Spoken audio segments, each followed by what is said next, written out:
What is up everyone, Sketchblitz Gaming here. Welcome back to my reaction of Digimon Ghost Game. Now that the entire season's over, I can actually review it and look at it in a much different light than when I was actually watching it. It was pain to see most of the season progress without any lore, I'm just going to say that now.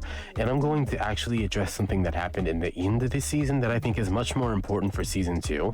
If you enjoy my videos, feel free to like, comment, and subscribe. Let's get right into it. So, it turns out that the massive hole that was put in Serious-mon was not the biggest issue of the season. It actually turns out that this was all a simulation run because both the human world and the digital world are at danger of destroying each other. Don't know how many of you actually watch Digimon, but that's basically normal Digimon for the most part. It always starts out as Digimon or humans being able to destroy each other if someone doesn't take the brunt of the impact and help cause peace, which is the role of the Digidestined. They did not have that here, but they managed to do an exceptionally good job with the 3 main characters. I have to say, it's actually interesting to see the interior design of the digital world. Wow, so that's how it actually looks on the inside. Didn't think it would look like a computer and whatnot. Nice. But in any case, something I want to point out here, aside from Gamamon basically babysitting the main characters while he helps run a simulation, is QUANTUMON, and for the most part, her actual opinion on what a calculation is for the best course of action on Earth. As it turns out, QUANTUMON, no joke, is one of the smartest Digimon and quite possibly one of the most powerful. This is not her on screen. This is a black Digitron Digimon called Black Agumon, I believe. He's basically immune to the GRB virus, and he was sent, as she revealed, to actually track Gamamon and make sure that he's not causing any trouble. Though, for the most part, I don't know how powerful this Digimon is. He's only a rookie level, but it seems that the GRB makes Galus way too powerful for it to matter if he's being watched. Regardless, it turns out there were actually 3 of these guys watching him, and it's interesting for the most part because it means that this entire season we were basically watching an entire experiment. We basically got a first-person portrayal and viewpoint of how QUANTUMON does her experiments for humans. And I have to say, I'm a little,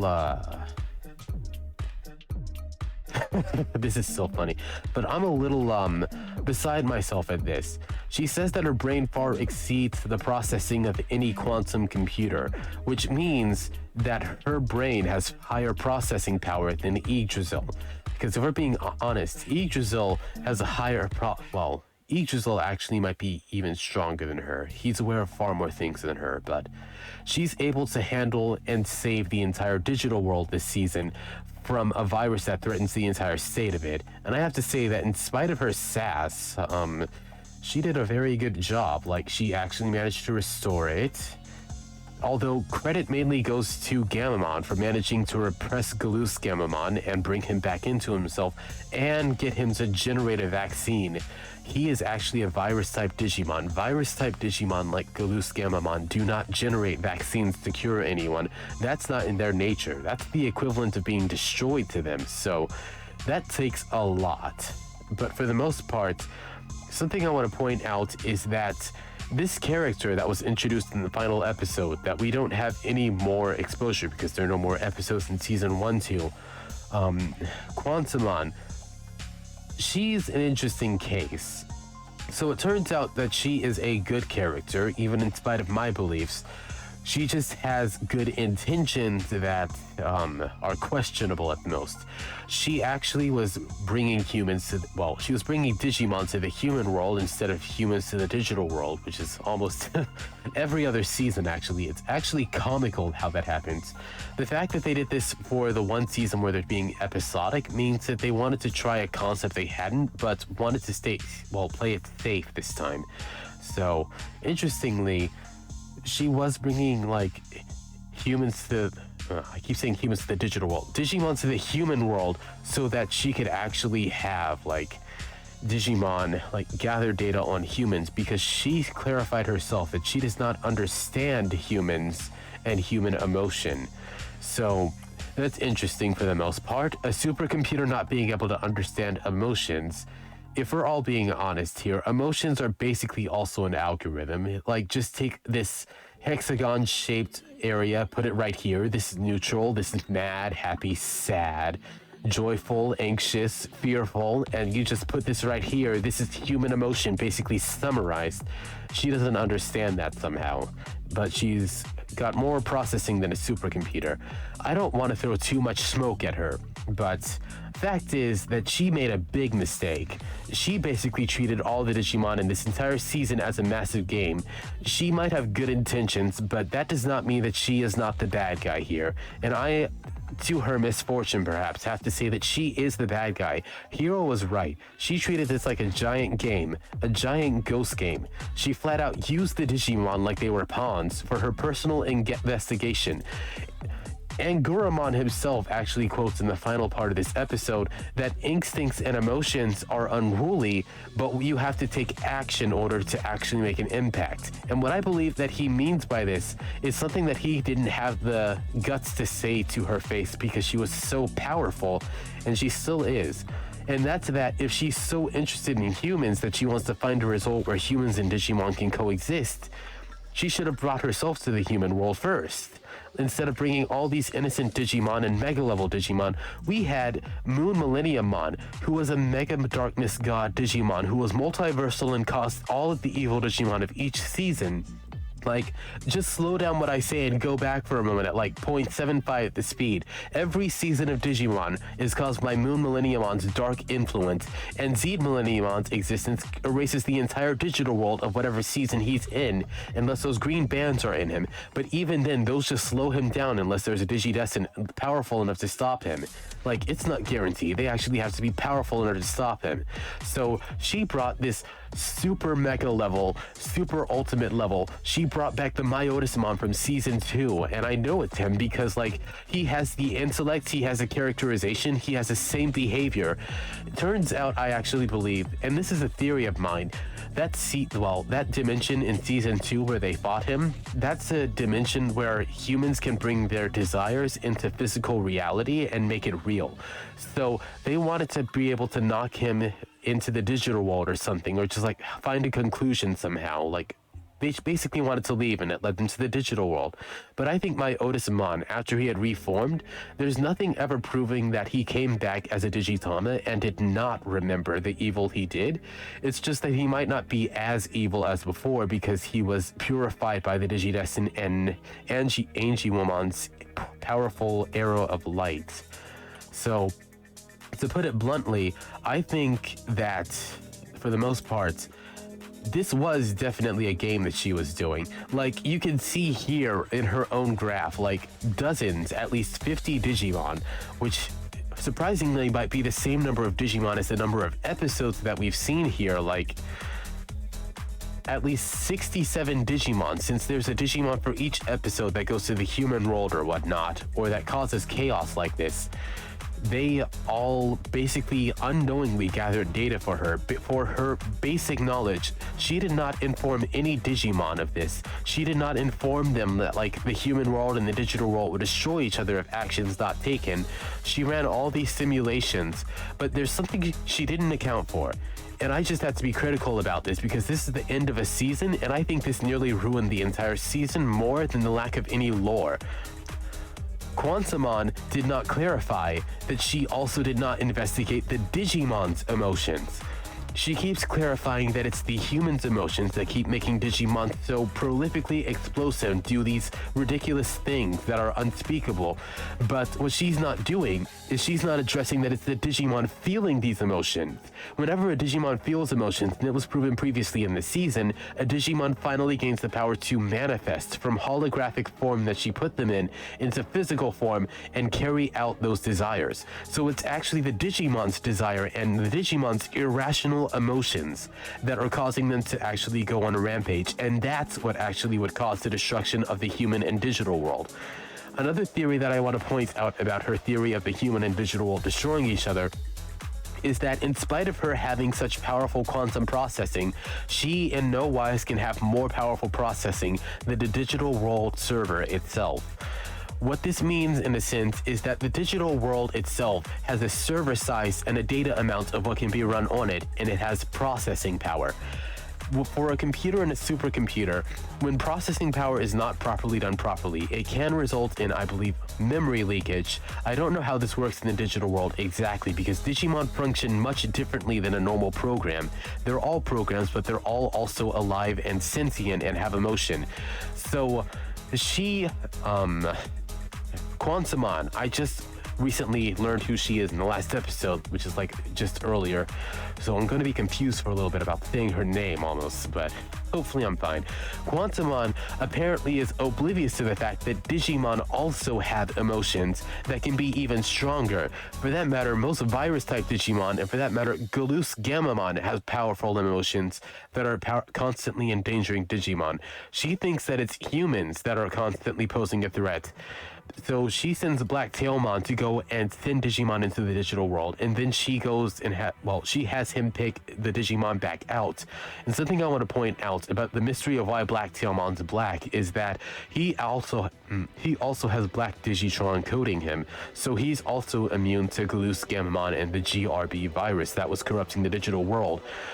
Now, this is also another plot hole I want to point out. Black Digitron apparently can be manufactured or something. It's not clarified how exactly, but if Digimon are able to produce it, then more likely than not their data can just be copied and pasted onto other Digimon, because Digimon are literal data.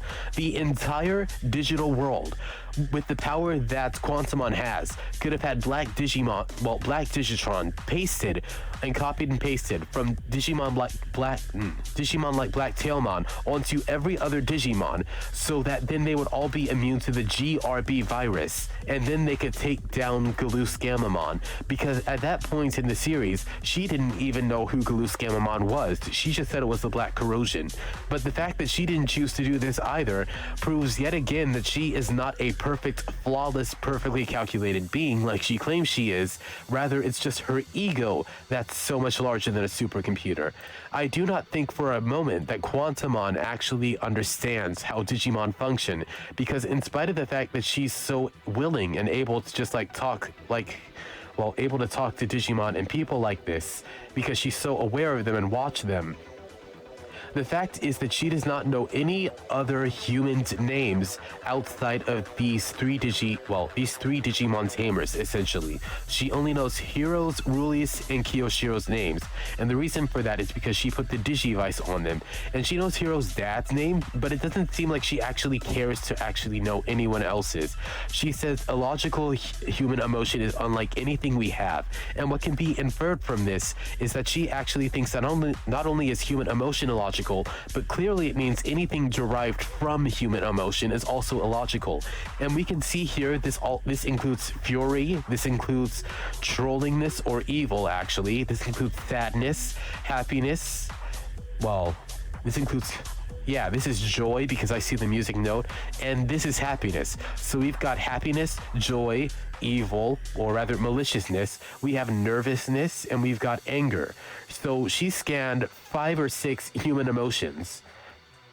Congratulations. I have to say that that's not even enough to form a decent rainbow, but my gosh, QUANTUMON really, she basically, she flanderized, if that's the right word, she flanderized all of humanity into basically being like these few things that have emotions and whatnot. And it's like humans are illogical because of their emotions.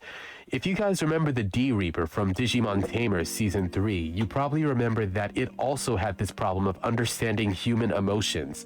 This is actually the main issue with Digimon and computers and programs that are much more analytical than they are actually cognitive.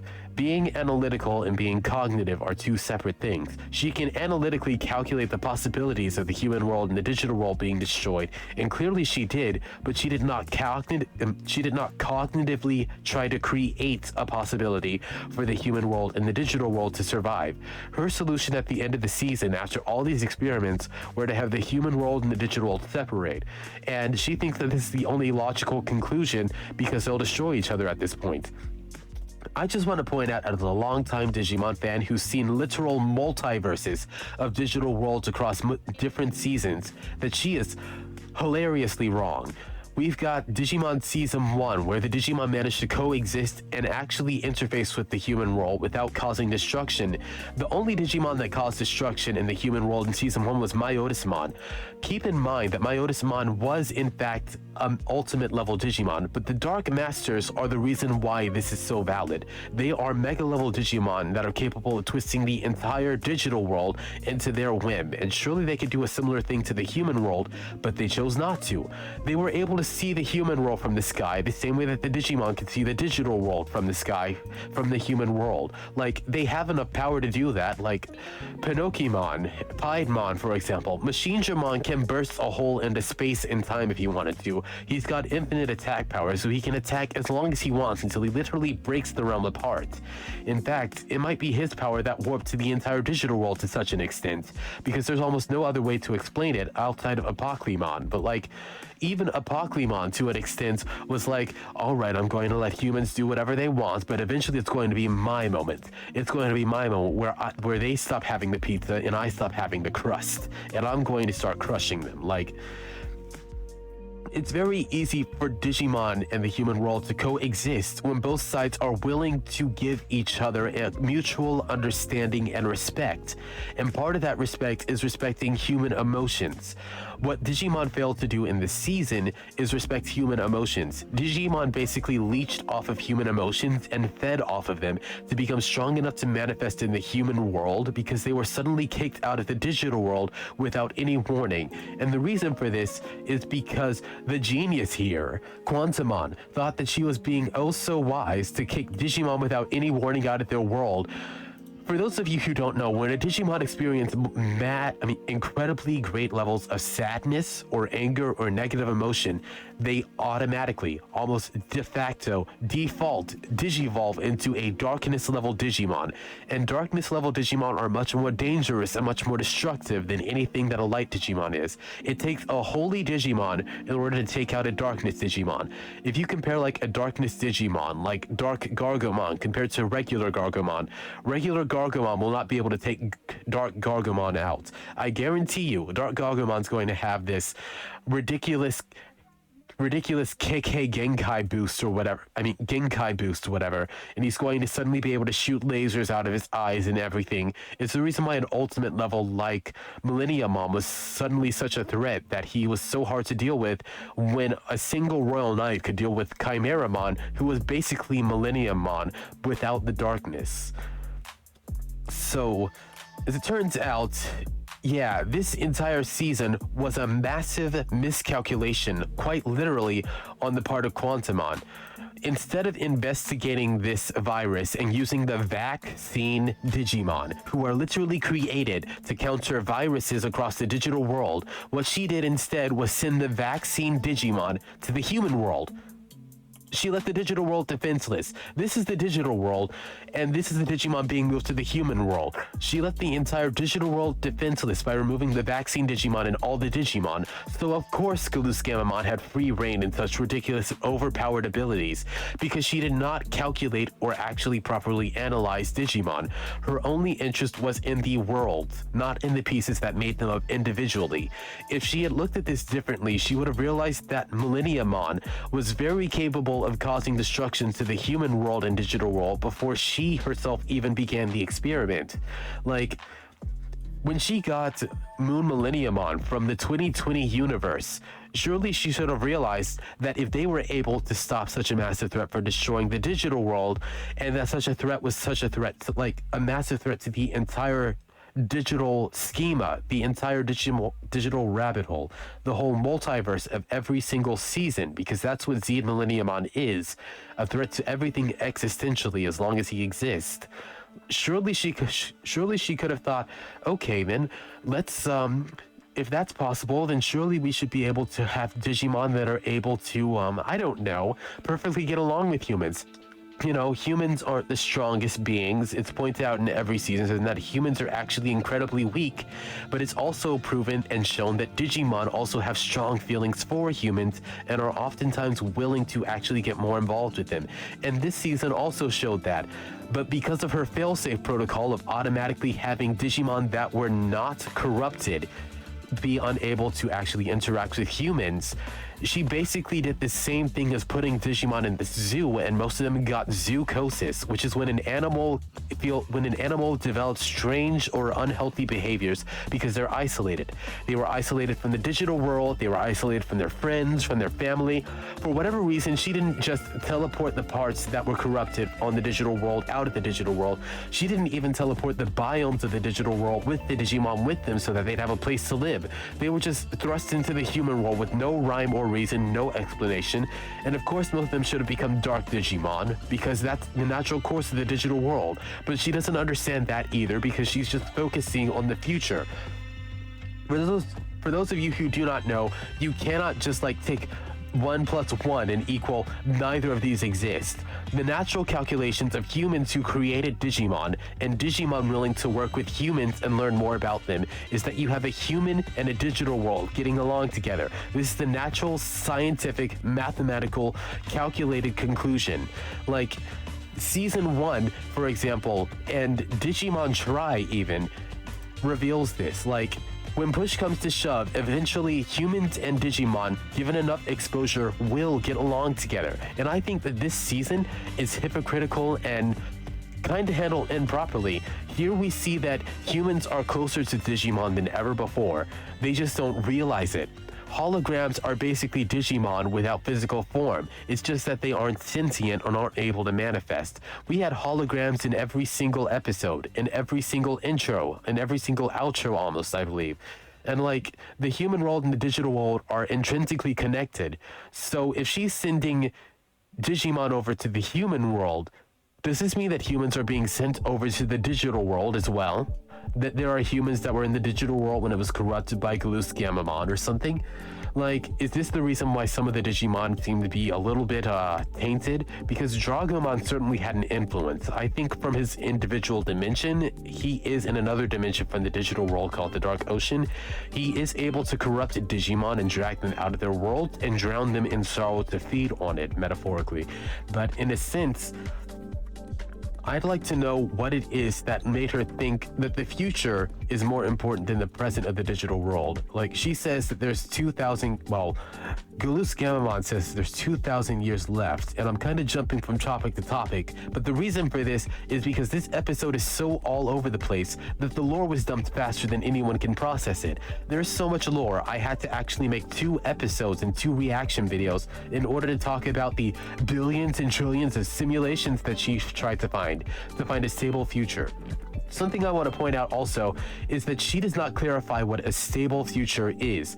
She doesn't clarify what a stable future is at all. Stable does not mean that both worlds still exist.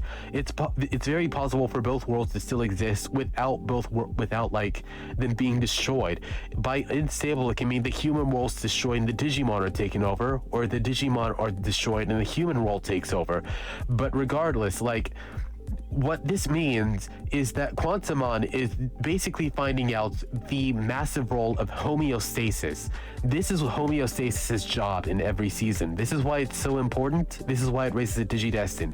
Homeostasis is the supercomputing processing program of Yggdrasil in the digital world that makes sure that good and evil in the human world and the digital world will not destroy each other. Without her manifesting in each season, this is basically what would happen every single time almost.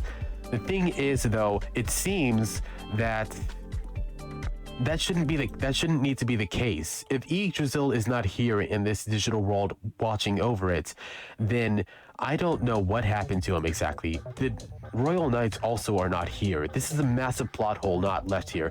Well, it is left here, excuse me. If Bloom Lordmon, I think I'm saying his name right. If Bloom Lordmon is a pseudo-royal knight who was guarding someone here like a royal knight, who was able to identify dark Digimon like Gamamon like a royal knight, who was able to keep viruses in check like a royal knight, and like survive severe attacks that are capable of destroying the entire base they were at, which is basically almost what happened, where not that his Grand Del Sol had like blocked the attack and then he had body blocked it because he was basically standing between the base and where Regulusmon was trying to get into. If he were not standing in the way of that attack, that entire base would be destroyed. They were both releasing attacks powerful enough to literally destroy the base they were fighting on. So I think that if the Royal Knights are not here, what happened is my Otismon did something that could explain why things are so weird this season, and something the writers themselves may not even have realized. My Otismon may have wished to go to a digital world where there are no Digi-destined who can mess him up. My Otismon may actually have just wished to go to a digital world with no Digi-destined, and he just came here, and that's the reason why he's got this other ultimate level Digimon with literal blades, and like he's got that other, he's got a beast Digimon along with him. Like, these are not his normal minions. Like, these are his cadre. In order for an ultimate level to have other ultimate level Digimon that are able to work with them, this is not the normal Digimon hierarchy in any season. Normally it's the Mega level, like Mega Darkness Bogremon, controlling less powerful Digimon and ultimate level Digimon or below, who are normally in charge. The fact that he's got equal ultimate level Digimon or whatnot with him kind of says a lot about what he's accomplished.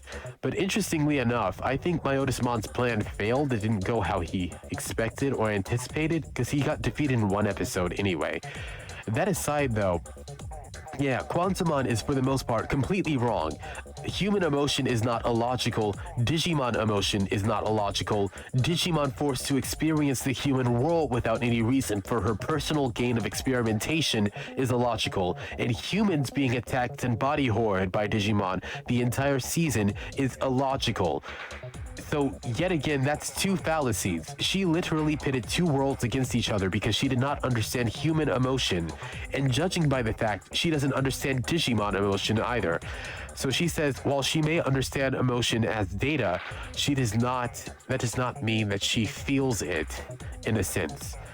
So, okay. If you understand emotion as data, then what was all of this for? If you wanted to feel human emotion, then you should have just gone to the digital world and gotten yourself a human partner.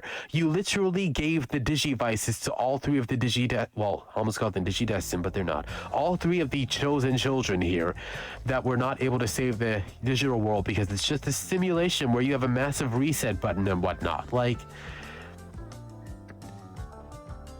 I'm not wrong here. I'm just trying to process this because this is some messed up reasoning. This makes no sense.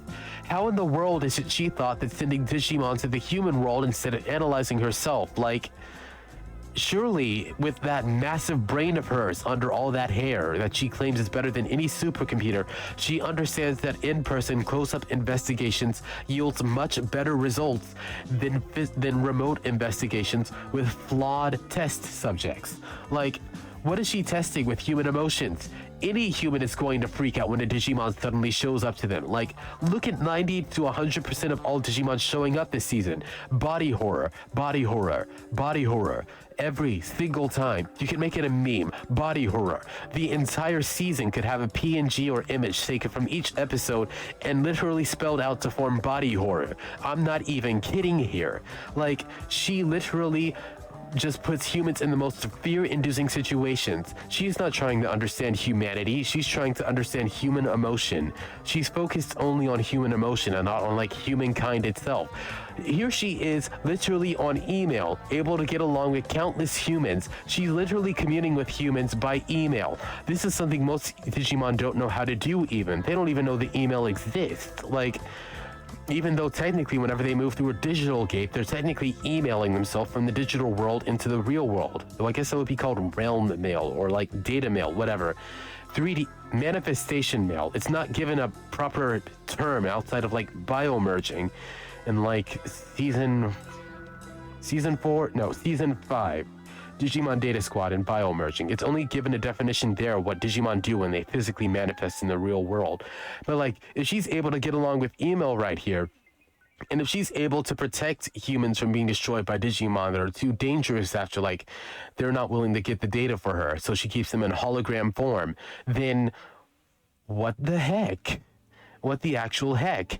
For that matter, why is it that Digimon were all they were sent to the human world, but they were also gated from interacting with humans? Like, if we're being honest here, Digimon were fully capable of manifesting, so why did she keep them from being able to interact with human beings? Like, she's like, physical contact can't take place between the human and the digital world. Okay.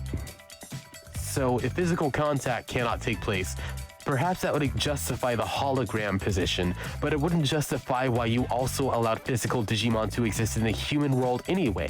Like, the only time that she takes action is when Sister something yonder Highwaymon. Sister something yonder Highwaymon is about to kill all three of the main characters because she's super mad that she can't, like, beat this race because she wants to be the fastest. So Sister Yonder Highway Murder Everyone Mon is not the only example. We also have, like, Dragomon for the most part. He never physically, like, manifested until, like, the very end where he finally physically appeared and whatnot. It's actually crazy how many Digimon physically manifested who were actually posing a threat and whatnot. And somehow this didn't throw out her experiments. She didn't end it right there. She didn't have Black Tailmon pick them up. Also, I think that Black Tailmon is mislabeled as a champion level. I think he's actually an ultimate level. His ability to jump from one world to another literally is at least ultimate level or above. Like, there are several ultimate levels who do not have that level of power. He legit stopped with just like the aid of Cthulhumon, which is not Cthulhumon. Like, he stopped Dragomon with Cthulhumon's help with just one gate. I have a hard time believing that, like, it may actually have just been QUANTUMON herself moving him back, but it was still Black Tailmon who opened up the digital gate in the first place. That takes a lot of power. So I think he's been mischaracterized as a champion level. He needs to be put up as an ultimate level, honestly. I want to see this cat as a mega level. Like, my gosh, Gatomon is a champion level who has a rookie level size, but has ultimate level abilities as Black Tailmon. So, yeah. She used Digimon as pawns and whatnot, but she's got some flawed constitution. She's the biggest example in the season of good. She's the biggest example of, like, good intentions without good results. She's actually the one who's wrong here. She is actually the worst person here. She's the person who literally almost caused a war between the digital world and the human world. Like, look at how many Digimon... Zed Millenniumon almost ended the entire show in literally 2 minutes after he showed up. All he had to do was finish saying Time Destroyer, and he would have destroyed the entire like world that they had trapped him in, and then moved on to the human world, absorbed their data, digitized it from physical and molecular form, and destroyed that as well. And then he would have moved back to the digital world and destroyed that as well. She cannot control mega levels, everyone. You heard that correctly. The limiters that she put on the Digivices are only capable of preventing, like, ultimate levels from digivolving, but mega levels are beyond her control. That's why the limiter doesn't work after that point. So a Digimon as powerful as Zed Millenniumon would totally be able to break free, and it very nearly did destroy everything. Like, she didn't digital gate him back to the digital world. Like, I don't mind at all. My gosh. Stupidity at its finest. Like, she's stupid. She's actually stupid. I don't care what anyone says. She is actually stupid. She misanalyzed. She took a pocket full of humans. She analyzed them. She analyzed only their emotions. She only looked at emotions physically. She only looked at emotions themselves. What she didn't calculate is what the emotions tied to.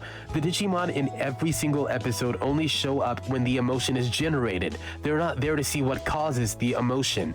So they're like, oh, you're happy with this association. Okay, I associate this. I need more of this, more of this. Give me more of your emotions so I can physically manifest and destroy and eat your world.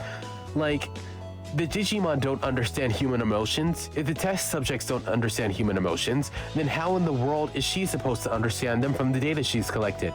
It's inaccurate, it's inconclusive, and by her own definitions, like, her tests were messed up because Mecha Evolutions went beyond her parameters. So, her brain far exceeding any quantum computer is wrong. It's absolutely wrong. Her brain might far exceed any quantum computer, but her logic that her brain functions through does not. She absolutely does not have the logic. She absolutely just caused an entire season, and like, let's not get over the fact that Moon Millenniumon is just chilling in Hero's Moon, probably about to go full Kirby or Sephiroth and destroy the entire human world. Like, and speaking of Sephiroth, that destruction set to come to the digital world and the human world in 2,000 years, that's giving off some real Final Fantasy VII vibes. If it weren't for the fact that there's already a Sephirothmon in the form of like several different eye Digimon fused together, then I would honestly feel that should be the name of this Digimon. But for the most part, this ain't an opinion. This is not an opinion. She used the emotional fallacy of saying, she used the counter opposite of an emotional fallacy, saying emotions don't matter, but emotions are a part of the entire digital world and the human equation. The entire reasons humans created the digital world is so that they could feel joy, happiness, so that they could make some money, so they could get some anger out of the stuff they wanted on mainstream not being there. Like, emotions are intrinsically part of the digital world. She can't say that emotions are only human. That's like disturbingly, that's not only inhuman, that's in Digimon. Every Digimon, even the mega levels, like even Zed Millenniumon, one of the coldest Digimon, is pure hatred and anger manifested. Moon Millenniumon is literally a soul of pure hatred, data, and hatred. Well, hatred, data, and hatred, basically. He's a hatred sandwich, basically. But like, that's basically my summary of this and this ending. So hopefully they're going to redeem this character, because she's the real bad guy of this season, and that's it. That's how it is. She's the bad guy with good intentions. She's the chaotic neutral. So, yeah. So this is probably my final review of Digimon Ghost Game. So I hope you guys enjoyed this. I, for the most part, have not. It has not been fun, honestly. Just like hoping that everything finally works out well. We got no lore for most of the season, but whatever. I don't care at this point. If the writers don't care about the season, then I don't have a reason to either, and that's just probably going to be my viewpoint from now on. I don't know what season 2 is going to be, but I don't have any theories for it because the data is inconclusive. So I hope you guys enjoyed. I'll see you all in the next video, and have a nice day.